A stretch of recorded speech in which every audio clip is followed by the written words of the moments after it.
I just couldn't finish with August. Yesterday, after the video take, I realized that the worst wasn't even addressed for August.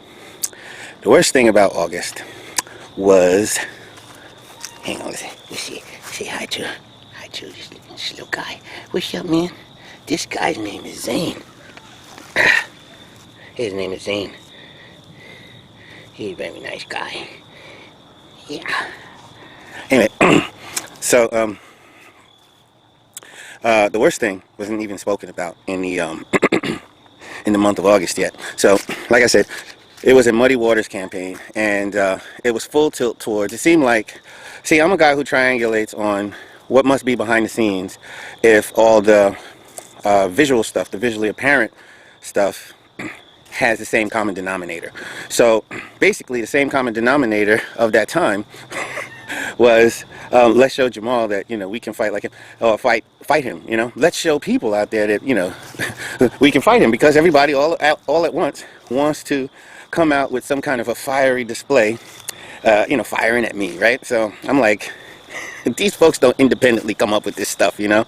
They're too regimented, you know, and lockstep with it, you know. And so somebody from high up had to really be pushing this somehow, and then people follow along as other people start doing it. And so anyway, I told you back in June, you know, Cook and them told Lourdes and Bolden Lourdes to, you know, marshal in her troops. And I'm thinking, it could be him, because one of his favorite people, Santa Claus. So Santa Claus comes to me and asks me, you know, about what Lourdes did and this kind of thing. He hasn't read the file. I think what they did was read the beginning of the court filing. Why? Because the beginning of the court filing is me complaining about I'm saying certain things online and she's shutting me down online. It's like the foothills of Lourdes' treachery is that she kept kicking me off of her website, and that is the opening argument of the court case. So if people don't do due diligence and read the entire 30 pages, they think at the very first, the opening tone is that I'm arguing making mountains out of molehills, and they start talking to me like that. So Doug, a guy who didn't seem to read the court case, wants to sit down with me one day in August and ask me what it's all about. Well, do you know what it's like? No, maybe you don't know. It's like if I try to tell you that we should even be in a completely different era where people are not psychologically subdued or obligated to imperatives from the old era, right? The schism between the way I think and the way people are still accustomed to thinking is just in and of itself is a story. So I can't really tell him why she offends me. And as I try to, he quickly becomes dismissive. Now, I actually have a citizen's attitude, okay? Fourth Adam, Father said, is the standalone. It's the era of Fourth Adam is the standalone era, okay? So I'm accustomed to being able to own my own emotions, own my own projects, own my own reasons for doing things. I don't need say-so from an able figure. I don't need an intermediary. I've washed myself and cleansed myself of needing an intermediary. I've gone up against the three temptations. Okay, the three temptations is about Satan trying to get Jesus to accept an intermediary, because the archangel doesn't feel like he matters unless he's over somebody. So there are people in the church who will play that role, and I've been cleansing myself and defending myself, not taking the bait, for at least 2 decades. Well, this year makes 2 decades, okay? Because I officially started in December of 1999, when Father said the blessed family has more value than anything you can imagine. Okay. So I'm talking to Santa Claus, and, you know, he probes, and he gets me to spill my guts, which, to somebody like him, sounds like gibberish. It sounds like gibberish. So he quickly scoffs, and he says, you're out of your fucking mind, right? So he's testing the waters as to whether or not he could get that one off with a guy like me, because he's never talked to me like that before. And I turned to him, eyeball to eyeball, and I dropped the F-bomb on him, okay? I said, F you. I said, fuck you, eyeball to eyeball. And he, you know, he was taken aback just a little bit. And he said, oh, you got some nerve. And I'm like, what the fuck are you getting at? Okay. So I just thought that the guy was playing some kind of game.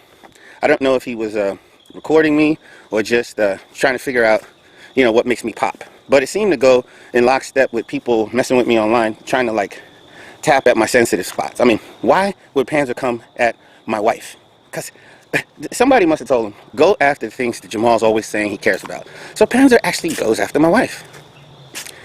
Anyway, it gets worse. So it's not only Doug Williams, the head of security, that comes after me in such a way. That's pretty light. So I'm doing the high schoolers workshop at the summer camp in August. We had a wonderful absolute sex speech contest. Okay, something that I'm carrying over from the Pure Love Alliance experience those days, and it was wonderful. All those young people prepared all week and gave really substantive reasons why they were going to keep their purity. It was the most beautiful thing that was going on in the entire. It was the last beautiful thing that I experienced in the sanctuary church. It was the last gorgeous thing that I experienced in the sanctuary. Okay, so God bless those kids, and God bless that moment in time where they shed their blood, literally, like spiritually poured out their blood in that little grove where we held that absolute sex speech contest.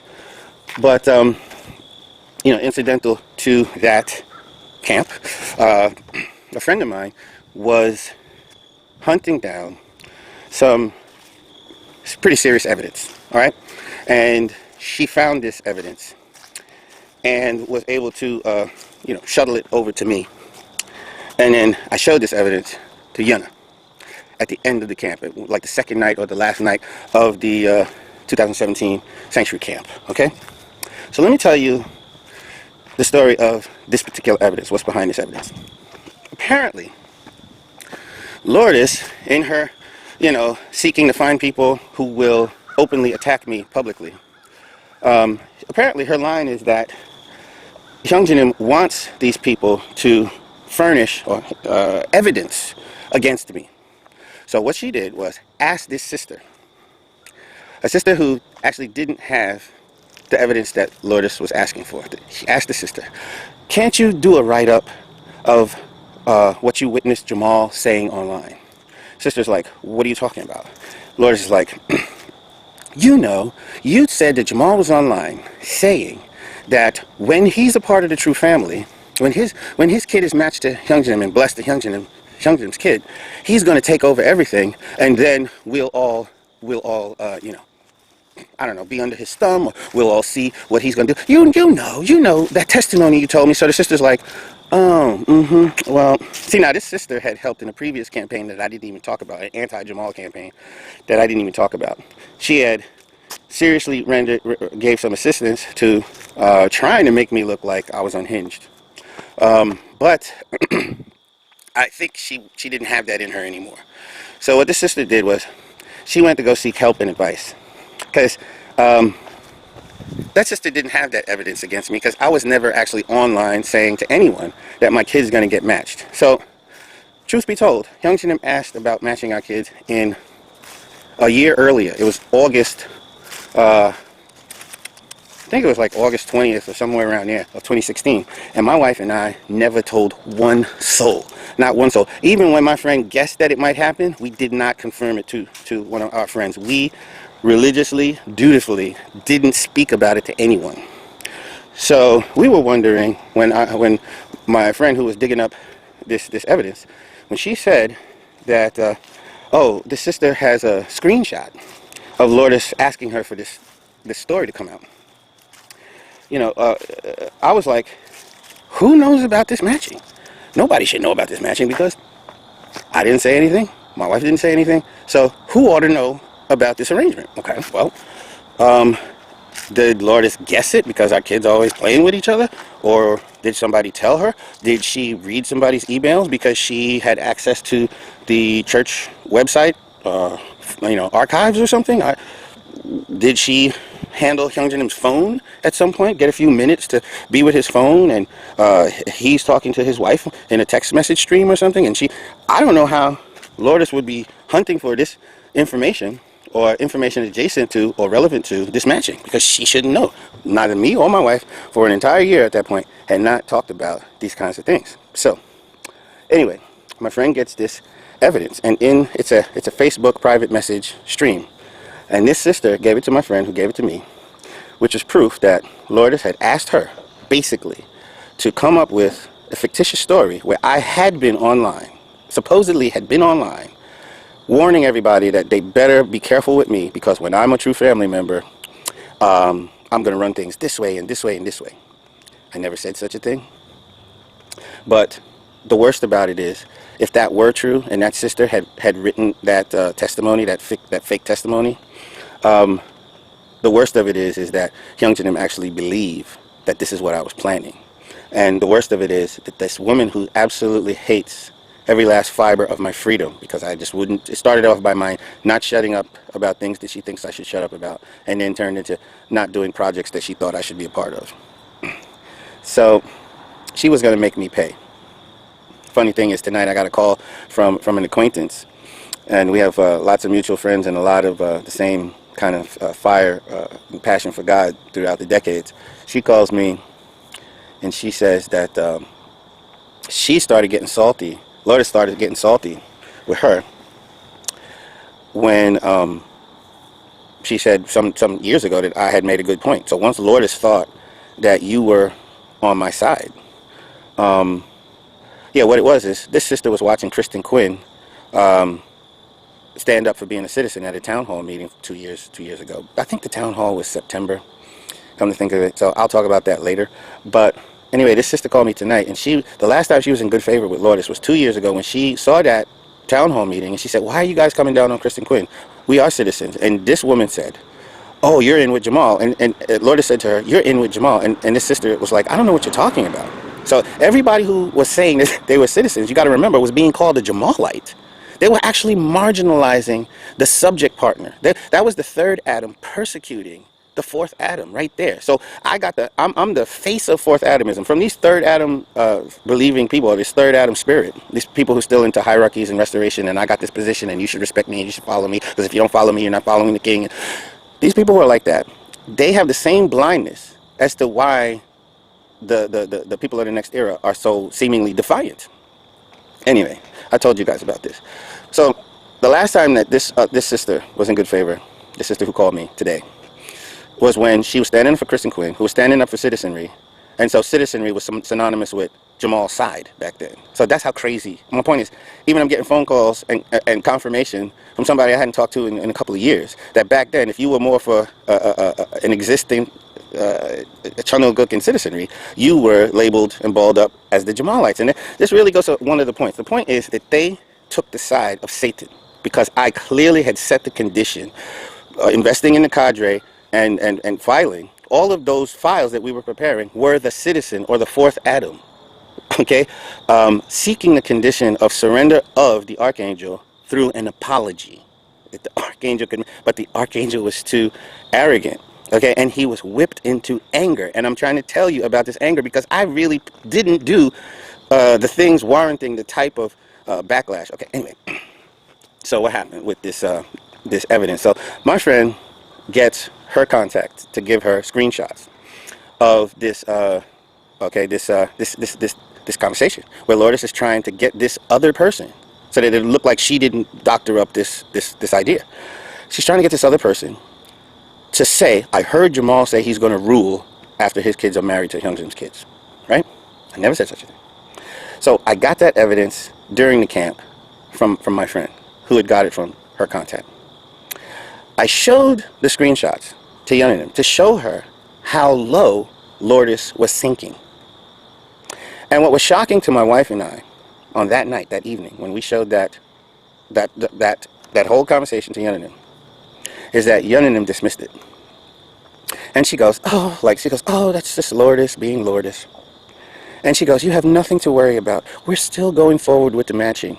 And then she says, "Don't worry, your daughter, she's cute." And I'm like, you know how subtle Asians are. I'm like, you're telling me you just want to get married? Not that I'm dedicated to the idea of lineage and that you want lineage apologetics in your family in a stronger way. Or not that, you know, I'm African American and you said father wanted to match with African Americans. Okay. You're telling me that you're willing to ignore, I should be emboldened that because my daughter is cute, I don't have to worry about Lourdes. So I thought that was strange. Another strange thing about that is she didn't say, "Forward this to me so I can show it to Hyunjin." She didn't say, "Forward it to Hyunjin." She didn't say, "Did you show Hyunjin?" She didn't say, "You should show this to Hyunjin."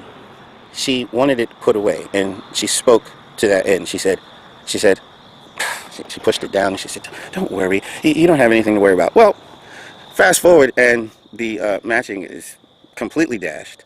On the night that we were talking about the matching, the reasons why Hyunjin and Yuna gave pause was because of the inner circle people that had been fighting me for months, resisted it and resented the idea that he had considered matching his kids with my kids.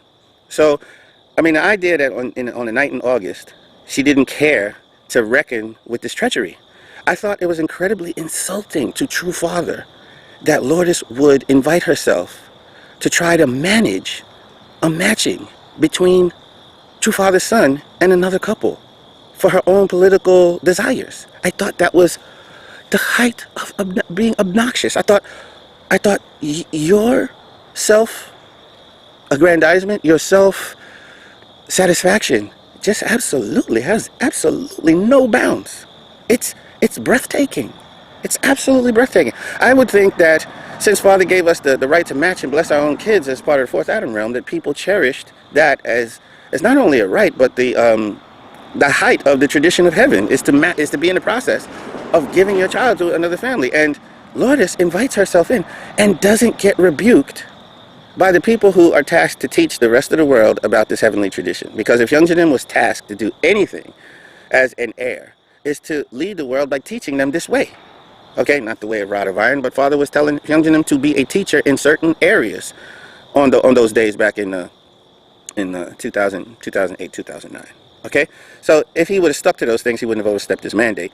But here's this opportunity. I think it was a very serious condition that this so-called queen doesn't feel outraged, doesn't feel molested. This is private. This is like touching the matter of your kid's blessing. It's almost worse than walking up to you and grabbing your nutsack, or walking up to you and grabbing your vagina. It's like much worse. Like, get your goddamn hands off my matching intentions. It's you want to rebuke that person so bad. Okay, I didn't rebuke Lourdes back then after I saw these screenshots, because I didn't want to affirm that she was onto something, because we were keeping it secret. So I was going to continue to keep it secret, so I had to act like it wasn't even a story. But between the four people who should have known that it was a story, Yun and them helped keep it to where it was a non-event, when it was one of the worst. It was one of the worst things. So when I tell you that August was the demons coming out. So another thing, Gideon Rauchi started telling me that Jerry Hyena and Santa Claus kept pulling him aside, warning him that I was going to become like John Walker. John Walker created some offshoot of the Unification Church, and since some people got ensnared in it, and some of them woke up from the Kool-Aid and all this kind of stuff. And I explained to Gideon Rauchi that, no, I understand the "you are the Lord" problem that people have had in the movement. I'm not going to say their names, but there's more people than John Walker. They take the "you are the Lord" experience the wrong way, and they become Antichrist.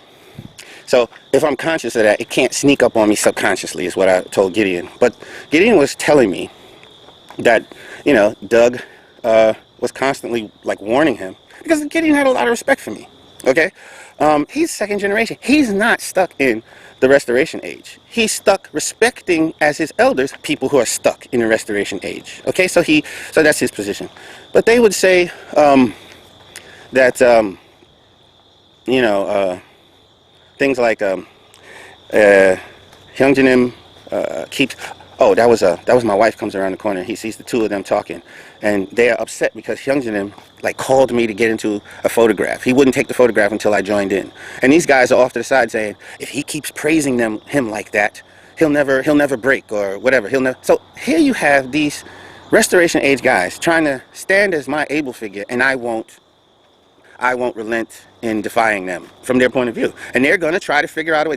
They're going to try to figure out a way to get me to bend.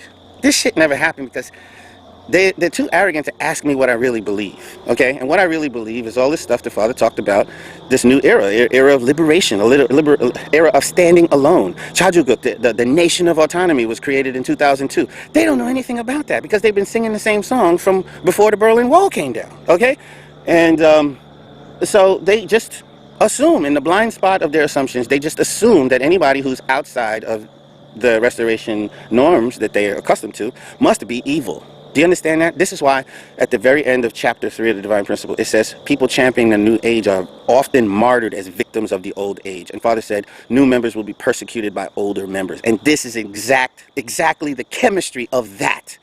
And if, basically, if the older members can't shake themselves out of that obligation to set these certain types of conditions, problem, and move on to the next age, the same thing that happened to the Israelites in the desert is what's going to happen to them. History, Providence is just going to wait till they're all gone. Because it has to. Because they have the tendency to demonize and attack. Now, let me break down why they have the tendency to demonize and attack. They have the tendency to demonize and attack because, and the Divine Principle tries to clear this up, it says that the standards of good and evil, when the age changes, the standard of good and evil changes. So something that used to be good in the old age, sometimes that's no longer the central good anymore.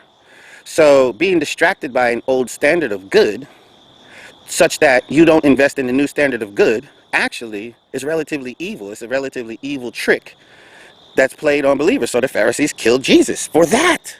And if you think that we've solved that type of mindset problem, we haven't. Okay, because the third Israel is persecuting the fourth Adam. So these people who were persecuting the fourth Adam thinking people like Kristen Quinn in the town hall meeting, she gets persecuted. Anybody who's thinking Chanuguk exists, right? Because Chanuguk is based on citizenry, okay? So anybody who awakens to the fact that I'm father's son, I'm father's daughter, is automatically a citizen by birthright, and then they generate Chanuguk, and Chanuguk is emergent because of the autonomy of the children who are simultaneously citizens, okay? So if these people stand up, they defy the pyramids and the hierarchies and the assumptions of hierarchical people, and those hierarchical people set about trying to crucify them, okay? So, I'm the one to tell Young Janim or anybody who they should match their kids to. So I'm not doing that. I'm just asking each and every one of you, if you really understood the era of fourth Adam, do you want to launch your children into a new blessed life, married to somebody who is still stuck in an age where God and spirit world are not trying to help that age grow? That is why churches will not grow. That's why no matter how much you try to grow a hierarchy or a church, God will ignore it.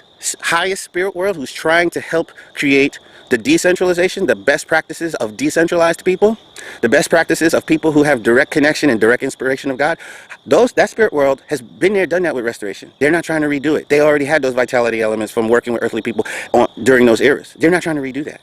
Okay, so why don't you do the things that they're trying to get to do, and you'll get spiritual help. But you're not going to get help growing a church. So yeah, it was the worst form of crucifixion that this woman actually struck at my daughter. And I would love to say that Hyunjanim and Yunanim were swift enough to catch it, but I can't.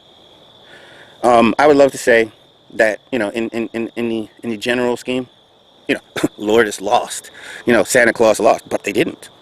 They actually succeeded in taking a girl who was bred to even raise her own children to understand what being a blessed child means. They just succeeded in, perturbing an arrangement between True Father's bloodline and that young lady. So, hey, if I was God and I was trying to make that arrangement, I'd be pretty fucking pissed off at those people. I really would. I pity them, and I imagine God just pities them. And God says to me, are you okay? As I turn to my daughter all the time and I ask her, are you okay? Because you watch people who should be much better than that sink in lust for recognition and some kind of a hierarchy-based respect, to the point where they take infinitely much more precious things and throw them like stones at the enemy, or throw them like trash, like wrapped up newspaper, like wet newspapers. They take it and make it like it's nothing. So my matching meant absolutely nothing deep. It was just another political opportunity for Lourdes Schwartz. And like I said, Doug was going around at that time trying to swipe at the relationship between me and my dear friend Gideon Rauchi. So another thing that happened in that month of August, Gideon had given me a platform on his channel, and he was letting me explain about the court case. And Hyunjanim, when Lourdes, like I said, she wants secrecy. I said that in earlier videos. When Lourdes complained about Gideon's videos, Hyunjin impressed Gideon and said, why would you do something so stupid? And I'm like, when Gideon told me that, I'm like, what's so stupid about transparently like asking a guy why he's filing a lawsuit, because Channel Book is supposed to have transparency. So I can't answer that, but I know that that happened. So what happened was I went and copied all of Gideon's videos about that matter, about me talking about the court case, just in case he got weak in the knees and deleted them. But yeah, this is you guys already know what I was fighting to do, but this is how low these people went. They tried to destroy my friendship with Gideon, and they tried. I don't know how they found out about the matching, but they tried to paint me out like I was going to use the matching to become like absolutely diabolical on the face of this planet as a force to reckon with. And I'm like, that's a totally contrived story. But anyway, I'm happy to tell you guys that this happened. You know why? Because some of you are going to really wake up, because that it's just a matter of time before somebody you really love or somebody you really respect, is going to have a clash. And the ego of one of those persons in that inner circle is going to say, no mas. And they're going to seek to, quote unquote, humble you or your friend. And you may take the bait. And you may give up your autonomy. And most people who don't even know that it's era of Fourth Adam, you still feel obligated to Restoration Age imperatives, you'll probably do it. But Channel Book can never be actualized by people who would gladly forfeit for archangels a grasp of who they really are. So Channel Book is actualized by people who never will let go. Just like Jesus. The three temptations were Jesus saying, no, I'm not giving up who I am, and no, I don't have to answer to you. The Son of God is not written into reality as a position that must answer to the likes of an archangel. So he didn't bow, he didn't jump from the temple, and he didn't turn the stone into bread. So anyway, that was the other half of August.